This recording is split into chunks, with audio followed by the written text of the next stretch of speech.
Movie के शुरुआत में हम मारिया नाम की एक लड़की को देखते हैं जिसकी उम्र 17 साल की है और वो एक हाई स्कूल में पढ़ती है। मारिया बहुत ही कम बोला करती थी, इसी वजह से वो लोगों से बात नहीं किया करती थी। यहाँ तक कि वो अपने घर पर अपने माँ बाप से भी नहीं बोलती थी। मारिया खाना भी बहुत कम खाया करती थी, इसी वजह से उसका वजन भी बहुत ज्यादा कम हो गया था। अब हम मारिया के फादर डैन को देखते हैं जो कि एक प्लास्टिक सर्जन थे। उनको सभी चीजें परफेक्ट रखना पसंद था, इसीलिए वो मारिया से गुस्से से बात करते हैं। इसके बाद हम मारिया की मॉम एनी को देखते हैं जो डिप्रेशन की शिकार थी और अक्सर उसे डरावने सपने आया करते थे। आगे हमें पता चलता है कि मारिया के डैड का किसी दूसरी औरत के साथ टांका भिड़ा हुआ है और एमी भी अपने हस्बैंड के इस चक्कर के बारे में सब कुछ जानती थी, लेकिन वो अपने हस्बैंड के सामने ऐसा दिखाती थी जैसे उसे कुछ भी पता नहीं है। उधर स्कूल में मारिया को मार्क नाम का एक लड़का हमेशा परेशान करता रहता है और बाकी के लोग भी उसकी मदद करने की बजाय उसी का मजाक उड़ाया करते थे। मारिया की एक बेस्ट फ्रेंड भी थी जिसका नाम लिली था और लिली के बॉयफ्रेंड सीन पर मारिया को क्रश था, जिसके चलते मारिया लिली से जेलस फील करती थी और इसी वजह से मारिया को स्मोकिंग की भी आदत लग गई थी। फिर एक दिन मारिया को अपने घर पर एक सोनोग्राफी की फोटो मिलती है जिसके अंदर ट्विंस बच्चे थे। ये देखकर मारिया उसे इग्नोर कर देती है, लेकिन उस दिन के बाद से ही मारिया को शीशे में से आवाजें आना शुरू हो जाती है। अब शुरू में तो मारिया को ये सब देखकर बहुत डर लगता है, लेकिन फिर धीरे धीरे मारिया अपने ही मिरर से रिफ्लेक्शन में बातें करने लगती है। उसकी मिरर रिफ्लेक्शन मारिया को अपना नाम आयर बताती है। हम देखते हैं कि वो लड़की मारिया से ज्यादा कॉन्फिडेंस और पावरफुल थी, मतलब कि मारिया हमेशा से जैसा बनना चाहती थी आर्यन के अंदर वो सारी खूबियां थी। अब इस दौरान आपस में वो बहुत सारी बातें करते हैं। इस दौरान मारिया को ऐसा फील होता है कि उसे कोई तो ऐसा मिला जो उसकी फीलिंग्स और बातों को समझ सके।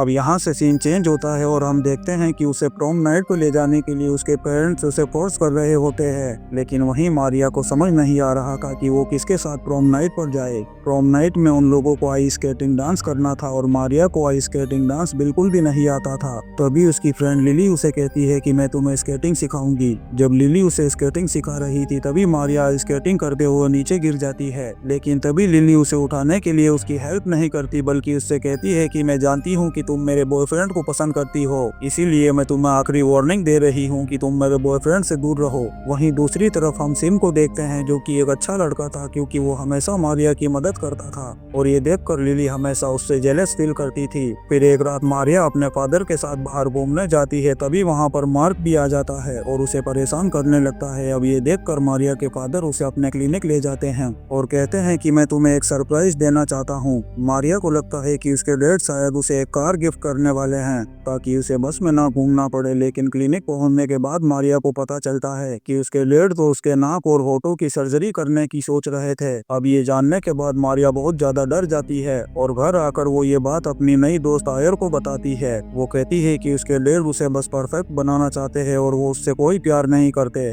अब ये सुनकर आयर भी बहुत ज्यादा गुस्सा हो जाती है और तभी सीन यहाँ से प्रोम नाइट पर शिफ्ट होता है। मारिया अभी तैयार होकर प्रोम नाइट में पहुंच जाती है, पर तभी वहाँ पर मार्क आ जाता है और सबके सामने वो मारिया की इंसल्ट कर देता है, जिससे वो रोते हुए वॉशरूम में चली जाती है और अपने मिरर रिफ्लेक्शन आयर से हेल्प मांगती है। अब आयर मारिया से अपनी जगह को बदल लेती है ताकि वो उसकी सारी प्रॉब्लम सॉल्व कर सके।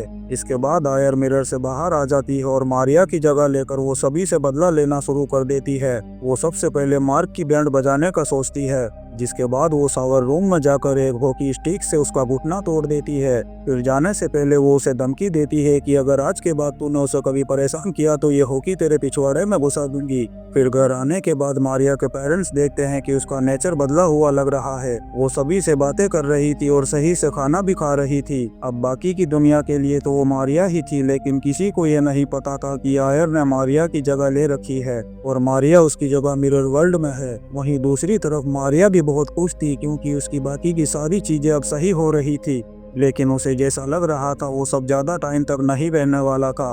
अगले दिन आयर अपने डैड के क्लिनिक में जाकर अपने मॉम एमी और अपने डैड की गर्लफ्रेंड को कॉल करके उन्हें एक ही टाइम पर वहां बुलाती है, जिससे उसकी मॉम को पता चल जाए कि उसके हस्बैंड का नैन मटक्का किसके साथ चल रहा है। फिर घर आकर आयर अपनी मॉम से झगड़ा करती है और कहती है कि आपको अपने हस्बैंड के अफेयर के बारे में सब कुछ पता है, लेकिन फिर भी आप उन्हें कुछ क्यों नहीं कहती। अब ये सुनकर एमी आयर को एक जोर से थप्पड़ मारती है। इसके बाद भी आयर खुश थी थी क्योंकि उसकी मॉम को उसकी डैड की सच्चाई पता चल चुकी थी। इसके बाद आयर आइस स्केटिंग करने की प्रैक्टिस करने लगती है और कुछ ही दिनों में वो आइस स्केटिंग में परफेक्ट हो जाती है। फिर कुछ दिनों के बाद आयर लिली को फिर से आइस स्केटिंग सिखाने को कहती है, जिस पर लिली भी उसे सिखाने के लिए मान जाती है। लिली आयर को परफेक्ट आइस स्केटिंग करता हुआ देखकर हैरान हो जाती है। फिर आइस स्केटिंग करते करते आयर लिली से बदला लेने के लिए उसे धक्का दे देती है, जिससे लिली दूर जाकर गिरती है और उसे उसके सर पर चोट लगने की वजह से वो तारों के शहर में पहुंच जाती है। वहीं आयर रोने की एक्टिंग करने लगती है और पुलिस को कॉल लगाकर झूठ कहती है कि लिली स्केटिंग करते हुए नीचे गिर गई और उसके सर पर चोट लगने की वजह से वो कोई जवाब नहीं दे रही। वहीं पर हम फोन के रिफ्लेक्शन में मारिया को रोते हुए देखते हैं क्योंकि वो ये सब नहीं चाहती थी। थोड़ी देर बाद हम देखते हैं कि लिली की बॉडी को दफनाया जा रहा था और वहीं लिली का बॉयफ्रेंड सीन भी था, जिसको आयर घूर घूर कर देख रही थी। वहीं पुलिस लिली के मरने के बाद उसकी इन्वेस्टिगेशन करती है, जिस दौरान उनका शक सबसे पहले आयर पर ही जाता है क्योंकि लिली एक आइस स्केटिंग चैंपियन थी और उसका ऐसे ही फिसल कर मर जाना नामुमकिन था। अब यहाँ से आयर सीधा सीन के घर पर जाती है, जहाँ पर वो सीन से कहती है कि मैं तुमसे बहुत ज्यादा प्यार करती हूँ। जिसके बाद वो दोनों वहीं पर T20 खेल लेते हैं। अब कार्यक्रम खत्म होने के बाद सीन को भी आयर से प्यार हो जाता है। इसके बाद वो दोनों एक साथ खूब इंजॉय करते हैं और वो दोनों स्कूल से भी छुट्टी लेते हैं और होटल में जाकर कई बार T20 खेलते हैं। लेकिन वहीं दूसरी तरफ पुलिस इन दोनों पर नजर रखी हुई थी क्योंकि पुलिस को लिली की मौत का शक इन दोनों पर ही था।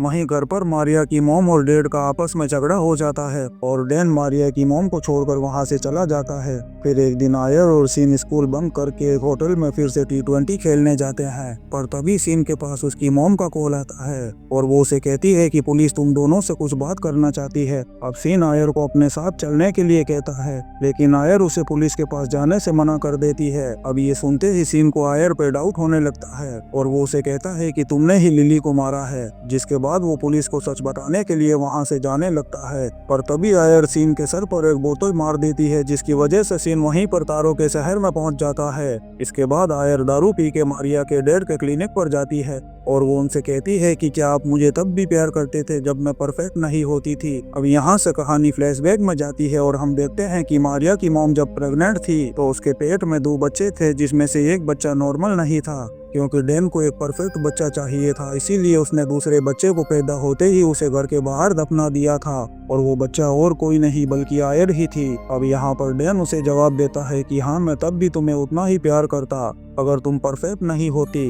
अब डैन का ये झूठ सुनकर आयर डैन का गला काट देती है, जिससे डैन वहीं पर मर जाता है। अब आयर बाहर जाते हुए बार बार मारिया का नाम ले रही थी ताकि वो उससे बात कर सके, लेकिन अब मारिया उस मिरर में दिखना बंद हो गई थी। इससे हमें पता चलता है कि आयर कोई भूत नहीं थी बल्कि वो मारिया ही थी। दरअसल मारिया ने अपने दिमाग में ही आयर को बनाया था। उस दिन जब मारिया ने सोनोग्राफी की फोटो देखी थी तभी उसने इमेजिन करना शुरू कर दिया था कि उसकी कोई ट्विन सिस्टर हो सकती है, जिसके बाद आयर को मारिया के दिमाग में क्रिएट कर दिया। उधर मारिया के मॉम डैड को शुरू से ही पता था कि मारिया का दिमाग स्टेबल नहीं है, इसीलिए वो हमेशा ही उसके लिए परेशान रहते थे। हम देखते हैं कि मारिया और आयर की पर्सनालिटी आपस में जुड़ चुकी थी और मारिया पूरी तरह से आयर बन चुकी थी। इसके बाद मारिया अपने घर पर आती है और अपनी मॉम के पास लेट जाती है, पर तभी हम देखते हैं कि उसकी मॉम के पास एक नहीं बल्कि 2 लड़कियां लेटी हुई है, जिसका मतलब था कि अब आयर और मारिया एक हो चुकी थी। इसी सीन के साथ ये शानदार मूवी खत्म होती है।